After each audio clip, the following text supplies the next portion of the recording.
ಗೊತ್ತಿಲ್ಲ ಅದು ಯಾಕಾಗ್ತಾ ಇದೆ ಅನ್ನೋದು ಅವರವರ ಅಭಿಪ್ರಾಯ ಹೇಳ್ತಾರೆ, ಅಭಿಪ್ರಾಯಗಳು ಹೇಳ್ತಾರೆ ಇದಷ್ಟೇ. ಅದನ್ನು ಅಭಿಪ್ರಾಯದ ಮೇಲೆ ಎಲ್ಲ ನಡೆಯೋದಿಲ್ವಲ್ಲ, ಅಭಿಪ್ರಾಯ ಕೇಳ್ಕೊತಾರೆ ಮಾಡೋರು ಹೈಕಮಾಂಡ್ನವರು. ಅದರಿಂದ ನಾವೆಲ್ಲ ಹೇಳೋದೇನು ಅಂದರೆ ಹೈಕಮಾಂಡಿಗೆ ಬಿಟ್ಟಿದ್ದು ಅಂತ. ಬಟ್ ಮೊನ್ನೆ ಸ್ವಾಮೀಜಿ ಅವರು ಮಾತಾಡಿದ್ದು ಸರ್ ಬೇರೆ ಅರ್ಥದಲ್ಲಿ ಅದು ಮೆಸೇಜ್ ಪಾಸ್ ಆಗ್ತಿದೆ. ಅಂದರೆ ಒಂದು ಕಡೆಯವರು ಅನಗತ್ಯ ಅಂತಾರೆ, ಇನ್ನೊಂದು ಕಡೆಯವರು ಹೌದು ಸೂಕ್ತ ಸಮಯ ಬದಲಾಯಿಸಬೇಕು ಎಲ್ಲ ಬದಲಾಯಿಸೋದು ಬಿಡೋದು ಅದೆಲ್ಲ ರಾಜಕೀಯ ಪಕ್ಷಗಳಿಗೆ ಬಿಟ್ಟಿರ್ತಕ್ಕಂಥದ್ದು. ಸ್ವಾಮೀಜಿ ಅಂತ ಆದವರಿಗೆ ಅವ್ರಿಗೂ ಕನ್ಸರ್ನ್ ಇರ್ಬೋದು, ಇಲ್ಲ ಅಂತ ಹೇಳೋದಿಲ್ಲ ನಾನು. ಆದರೆ ವೇದಿಕೆಗಳು, ಸಂದರ್ಭಗಳು ಅವೆಲ್ಲ ತಿಳಿದು ಅವರು ಮಾತಾಡ್ಬೋದು ಅಂತ ಅನಿಸುತ್ತೆ. ಆದರೆ ಅವರ ಅನಿಸಿಕೆನ ಎಕ್ಸ್ಪ್ರೆಸ್ ಮಾಡಿದ್ದಾರೆ ಅವರು.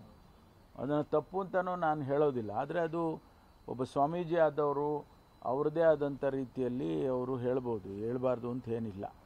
ಆದರೆ ಆ ಸಂದರ್ಭ ಮತ್ತು ಸನ್ನಿವೇಶಗಳು ಮತ್ತು ಸ್ವಾಮೀಜಿ ಹೇಳುವಾಗ ಎಲ್ರಿಗೂ ಒಂದು ರೀತಿಯಲ್ಲಿ ಅನಿಸುತ್ತೆ, ಏನಪ್ಪ ಇವರು ಧಾರ್ಮಿಕ ಗುರುಗಳೆಲ್ಲ ರಾಜಕೀಯ ಮಾಡೋಕ್ಕೆ ಶುರು ಮಾಡಿಬಿಟ್ಟಿದ್ದಾರೆ ಅಂತೇಳಿ ಒಂದು ಅಭಿಪ್ರಾಯ ಬರೋ ರೀತಿಯಲ್ಲೇ ಆಗಬಾರ್ದು.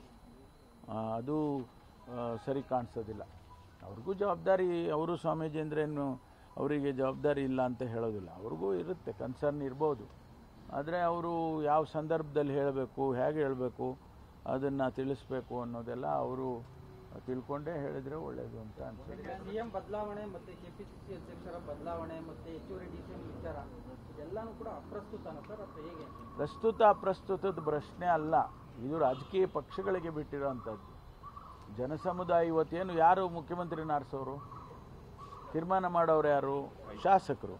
ಶಾಸಕರನ್ನ ಅವರು ನೀವು ಕೇಳಿಕೊಂಡು ಹೈಕಮಾಂಡಿಂದ ಬರ್ತಾರೆ, ಯಾರೋ ಅಬ್ಸರ್ವರ್ಸ್ ಬರ್ತಾರೆ, ಅವರು ಅದನ್ನು ತಿಳಿಸಿ ಹೈಕಮಾಂಡ್ನವರು ಆಯಿತು ಈ ರೀತಿ ಅಭಿಪ್ರಾಯ ಇದೆ, ಶಾಸಕರದ್ದು ಈ ರೀತಿ ಅಭಿಪ್ರಾಯ ಇದೆ ಅಂದಾಗ ಅದನ್ನು ಪರಿಗಣಿಸ್ತಾರೆ. ಅದು ಭಾರತೀಯ ಜನತಾ ಪಾರ್ಟಿಯಲ್ಲೂ ಹೌದು, ನಮ್ಮ ಪಕ್ಷದಲ್ಲೂ ಹೌದು. ನ್ಯಾಷನಲ್ ಪಾರ್ಟೀಸಲ್ಲಿ ಹೈಕಮಾಂಡ್ ಕಲ್ಚರ್ ಏನಿದೆಯಲ್ಲ, ಅದು ಅಭಿಪ್ರಾಯ ಸಂಗ್ರಹಣೆ ಮಾಡಿ ತೀರ್ಮಾನ ಮಾಡ್ತಾರೆ.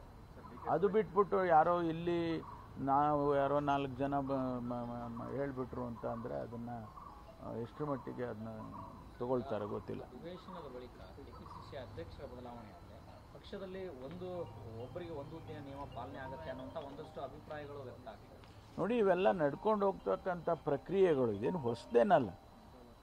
ಈಗ ಸರ್ಕಾರ ಆದಾಗ ಸರ್ಕಾರದಲ್ಲಿ ಸಚಿವರಾದ ಮೇಲೆ ಅಧ್ಯಕ್ಷರಾದವರು ಜವಾಬ್ದಾರಿ ನಡೆಸೋದಕ್ಕೆ ಕಷ್ಟ ಆಗುತ್ತೆ, ಎರಡೆರಡು ಹುದ್ದೆಗಳು ಮಾಡೋದು ಕಷ್ಟ ಆಗುತ್ತೆ ಅನ್ನೋ ಅಭಿಪ್ರಾಯದ ಮೇಲೆ ಬದಲಾಯಿಸ್ತಾರೆ.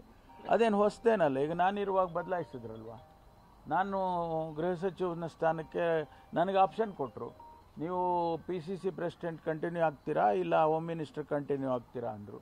ನಾನು ಇಲ್ಲಪ್ಪ, ನಾನು PCC ಕಂಟಿನ್ಯೂ ಆಗ್ತೀನಿ, ನಂಗೆ ಹೋಮ್ ಮಿನಿಸ್ಟ್ರಿ ಸಾಕು ಬೇಡ ಅಂತ ರಾಜೀನಾಮೆ ಕೊಟ್ಟೆ. ರಾಜೀನಾಮೆ ಕೊಟ್ಟ ಮೇಲೆ ಬೇರೆಯವ್ರನ್ನ ಮಾಡಿದರು, ದಿನೇಶ್ ಗುಂಡೂರಾವ್ರನ್ನ ಮಾಡಿದರು.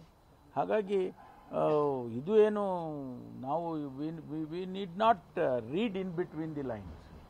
ಇದಕ್ಕೆ ಹೊಸದಾದಂಥ ಇದು ಕೊಡೋ ಅಗತ್ಯ ಇಲ್ಲ. ಇದು ಪ್ರಕ್ರಿಯೆ ಒಂದು ರಾಜಕೀಯ ಪಕ್ಷದಲ್ಲಿ ಸಾಮಾನ್ಯವಾಗಿ ನಡೆಯುತ್ತೆ. ಈಗ ತಳೀರಿ ಒಂದು ನಿಮಿಷ. ಈಗ BJP ನಡ್ಡಾ ಅವರು BJP ಅಧ್ಯಕ್ಷರಿದ್ದಾರೆ, ಈಗ ಅವರು ಸಚಿವರಾದರು ಕೇಂದ್ರದಲ್ಲಿ. ಈಗ ಅವ್ರ ಪಕ್ಷದಲ್ಲಿ ಚರ್ಚೆ ನಡೀತಾ ಇದೆ, ಅವ್ರನ್ನ ಚೇಂಜ್ ಮಾಡಬೇಕು, ಅವರು ಸಚಿವರಾಗಿದ್ದಾರೆ ಅಂತ.